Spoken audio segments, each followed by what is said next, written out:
नमस्कार, मी विद्या तुमच्या सगळ्यांचं खूप सारं स्वागत करते माझ्या यूट्यूब चॅनलवरती, ज्याचं नाव विद्या नरेश टॅलेंट. आणि हा आजचा व्हिडिओ आहे धनत्रयोदशीच्या दिवशीचा आणि दिवाळीचा. तर आम्ही अशा पद्धतीने दिवाळी साजरी केलेली आहे. तर आज ह्या व्हिडिओतून तुम्हाला कळेलच.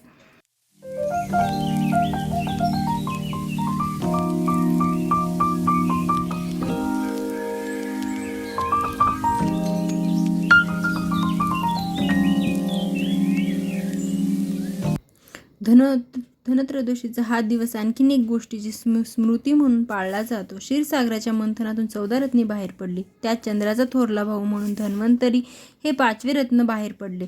श्यामवर्ण माथ्यावर मुकुट, डाव्या हातात कुंभ आणि उजव्या अभयंकर म्हणून आश्वासन देत असे धन्वंतरीची मूर्ती आहे. यापासूनच आयुर्वेद विकास पावला, म्हणून त्यांना आदिदेव, अमृतयोनी, सुधा पाणी अशा नावाने ओळखले जाते. यांच्यामुळे नाना औषधांचा विकास झाला. अनेक वनस्पतींचे औषध तत्व देवांना समजले. भगवान विष्णूंच्या 24 अवतारां धन्वंतरीची गणना होते. या दिवसाचे आणखीन एक वैशिष्ट्य म्हणजे संध्याकाळी दक्षिणेकडे कणकेचे एक दिवा लावतात, त्याला यमदीपदान असेही म्हणतात. या दिवशी तेल व वात घालून घराच्या बाहेर दक्षिणेला दिव्याची ज्योत दक्षिणेकडे करावी व पेटून ठेवावा व दक्षिण दिशेला तोंड करून हात जोडून यमराजांचा काही मंत्र असतो तो म्हणायचा असतो. मृत्यांना दंड पाशाभम कालीम श्यामः सहा त्रयोदशः दीपदानात सूर्यजः प्रियता मम हा मंत्र म्हणून नमस्कार करावा. इतर कोणत्याही दिवशी दिव्याची पूजा दक्षिणेकडे तोंड करून करीत नाही. दक्षिण दिशा ही धर्माची मानली जाते. यम धर्मराज ही मृत्यूची देवता. या दिवशी त्यांची पूजा केल्याने अपमृत्यू टाळला जातो. यामागे पण काही कथा आहेत. तर हे आहे असं धनत्रयोदशीचा. आता दुसरा दिवस म्हणजे आहे दिवाळीचा. दुसऱ्या दिवशी आम्ही सकाळी सगळेजण लवकर उठलो आणि सगळं काही नाश्ता पाणी सर्व झाल्यानंतर मी लगेच पुरणाची डाळ वगैरे शिजायला टाकलेली आणि सगळे आता बघा असे समई वगैरे सगळं घासून वगैरे ठेवलं, कारण की रात्री लक्ष्मीपूजन असतं.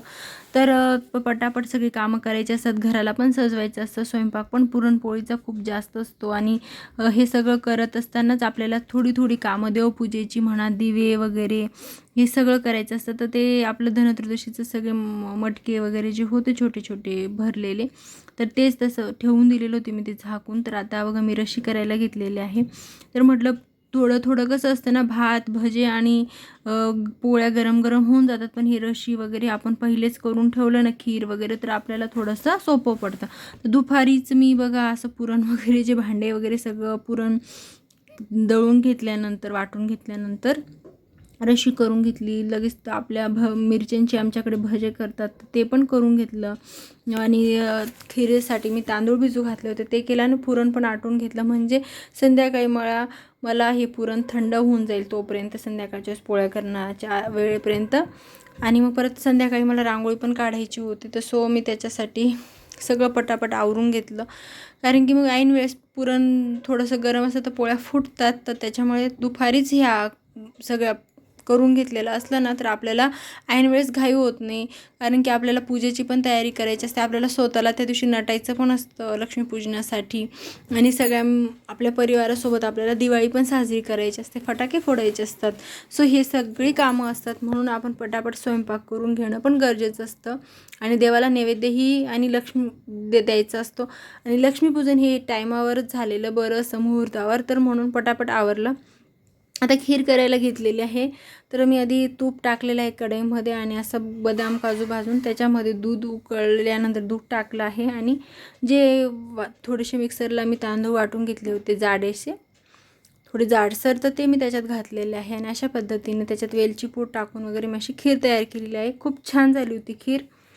नरक चतुर्दशीच्या दुसऱ्या दिवशी म्हणजेच आश्विन वद्य अमावस्येला घरोघरी लक्ष्मीपूजन, श्रीलक्ष्मीचे स्वागत, अलक्ष्मी निस्तारण होते. या दिवशी बलीच्या बंदिवासातून लक्ष्मीची सुटका झाली, त्यामुळे सर्वांना आनंद झाला. तिचे वास्तव्य आपल्या घरात कायमचे राहावे अशी सगळ्यांचीच इच्छा असते.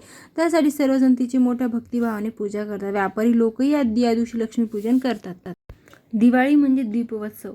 या उत्सवात बाहेर तर दिवे पेटवायचेच, पण खरा दिवा तर हा हृदयात पेटवला पाहिजे. हृदयात जर अंधार असेल तर बाहेर पेटवलेले हजारो पणत्या निरर्थक आहेत. दिवा हे ज्ञानाचे प्रतीक आहेत, म्हणून सेवा कार्य करताना दिव्याने दिवा लावला पाहिजे व सेवा कार्याची ज्योत तेवत ठेवली पाहिजे व सेवा कार्याची पताका उंच कवच फडकवली पाहिजे. तरच आपल्या जीवनात सुख समृद्धीचा दिवा जगमग करेल. म्हणजेच निश्चित प्रकारे ते जाणीवेने ध्यासाने दिवाळीचा सण साजरा केला तरच दिवाळी साजरी केल्यासारखी होईल. सुंदर ज्ञान देणारा ज्ञानदीप जर हृदयात प्रकाशित केला तर आपले जीवन सदैव दीपमहोत्सवान समान बनेल. श्री महालक्ष्मी, महाकाली, महासरस्वती यांचे पूजन करतात. रुपया, चौपट ही अनुक्रमे या देवी देवतांची प्रतीके मानली जातात.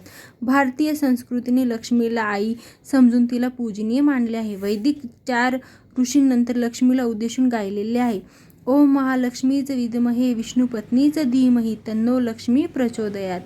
महालक्ष्मीला मी जाणतो, ज्या विष्णुपत्नीचे ध्यान करतो त्या लक्ष्मीने आमच्या मनबुद्धीला प्रेरणा द्यावी. लक्ष्मी चंचल नाही तर लक्ष्मीवान मनोवृत्ती चंचल असते. वित्त ही एक शक्ती आहे, त्याने मानव देवही बनू शकतो आणि दानव देखील. लक्ष्मीला भोग प्राप्तीचे साधन समजणारा मानव पतनाच्या खोल गरजेत गडगडत जातो, तर लक्ष्मीचे मातृत्वत पूजन करून तिला प्रभूंचा प्रसाद, महाराजांचा प्रसाद समजणारा माणूस स्वतः पवित्र बनतो व सृष्टीला पावन ठरतो. विपरीत मार्गाने वापरली जाते ती अलक्ष्मी, स्वार्थात वापरली जाते ते वित्त, परार्थ वापरली जाते ती लक्ष्मी आणि प्रभू कार्यात सेवा कार्यात वापरली जाते ती महालक्ष्मी. महालक्ष्मी हत्तीवर बसून वाजत गाजत येते. हत्ती हे औदार्याचे प्रतीक आहे. सांस्कृतिक कार्यात उदार हाताने लक्ष्मी खर्च करणाऱ्या घरात ती पिढ्यानपिढ्या राहिली आहे. अश्विन अमावस्येला रात्री लक्ष्मी सर्वत्र संचार करते आणि आपल्या निवासासाठी योग्य असे स्थान शोधून काढते. जिथे स्वच्छता, शोभा, पावित्र्यता आढळते तिथे ती आकर्षित होतेच. पण ज्या घरात चारित्र्यवान, कर्तव्यदक्ष, संयमी, धर्मनिष्ठ, क्षमाशील पुरुष आणि गुणवंती पतिव्रता स्त्रिया राहत असतात त्या घरी वास्तव्य करणे लक्ष्मीला आवडते. यातून लक्ष्मीला काय आवडते हे आपल्याला कळेल. दुसरे असे की लक्ष्मीचे रूपे अनेक आहेत. पैसा म्हणजे धनलक्ष्मी, पण गुणलक्ष्मी, श्रमलक्ष्मी ही तिचीच रूपे आहेत. तेही आपणास प्राप्त करून आपले आयुष्य समृद्ध संपन्न बनविले पाहिजे.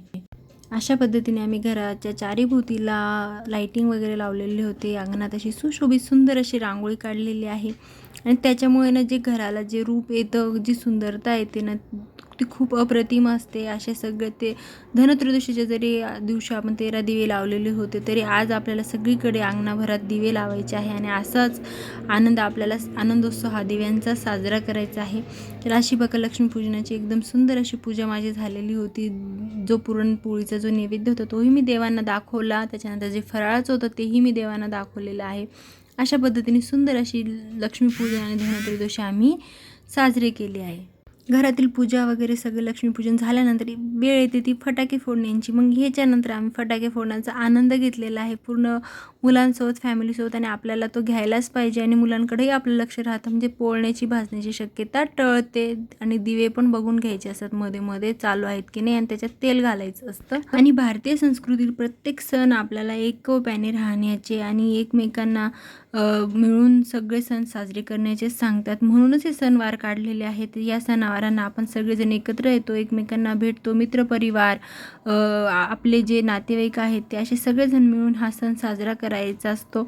जे काही आपल्या मनामध्ये मनमुटाव वर्षभरात जे झालेले असतात ते या दिवशी ते विसरून जायचे असतात आणि सगळ्यांनी मिळून अशाच प्रकारे छान उत्सव साजरा करायचा असतो. तर आता माझी मैत्रीण आलेली होती मला दिवाळीच्या शुभेच्छा द्यायला. तर आम्ही मिळून दोघींनी दिवाळी साजरी केली. ह्यावेळची दिवाळी खूप छान आणि मस्त होती. धन्यवाद.